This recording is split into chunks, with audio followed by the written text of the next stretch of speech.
बंदर और लकड़ीधी का खूंटा। एक समय की बात है जब शहर से थोड़ी दूर में एक मंदिर बनाया जा रहा था।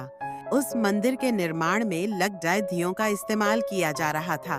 लकड़ियों के काम के लिए शहर से कुछ मजदूर आए हुए थे।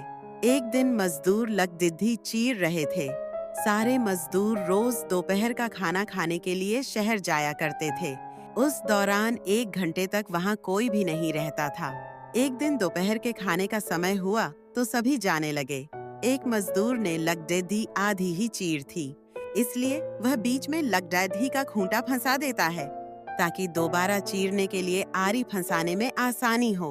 उनके जाने के कुछ समय बाद बंदरों का एक समूह वहां आ जाता है। उस समूह में एक शरारती बंदर था जो वहां पड़ी चीजों को उल्टा पुल्टा करने लगा। बंदरों के सरदार ने सभी को वहां रखी चीजों को छेदने से मना किया।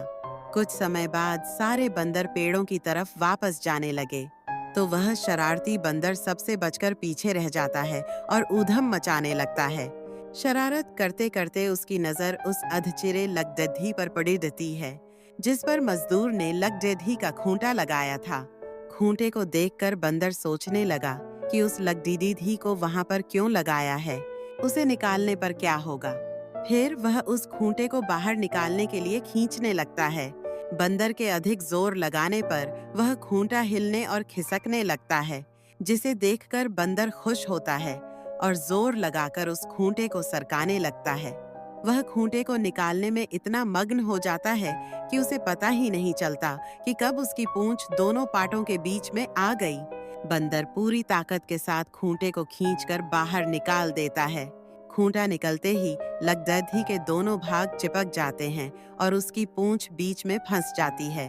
पूंछ के फंसने पर बंदर दर्द के मारे चिल्लाने लगता है और तभी मजदूर भी वहां पहुंच जाते हैं। उन्हें देखकर बंदर भागने के लिए जोर लगाता है तो पूंछ टूट जाती है। वह चीखते हुए टूटी पूंछ लेकर भागता हुआ अपने झुंड के पास पहुंच जाता है। वहां पहुंचते ही सभी बंदर उसकी टूटी हुई पूंछ देखकर हंसने लगते हैं। कहानी से सीख। इस कहानी से हमें यह सीख मिलती है कि हमें न तो दूसरों की चीजों के साथ छेड़छाड़ करनी चाहिए और न ही उनके काम में दखलंदाजी करनी चाहिए। ऐसा करने से हमें ही नुकसान होता है।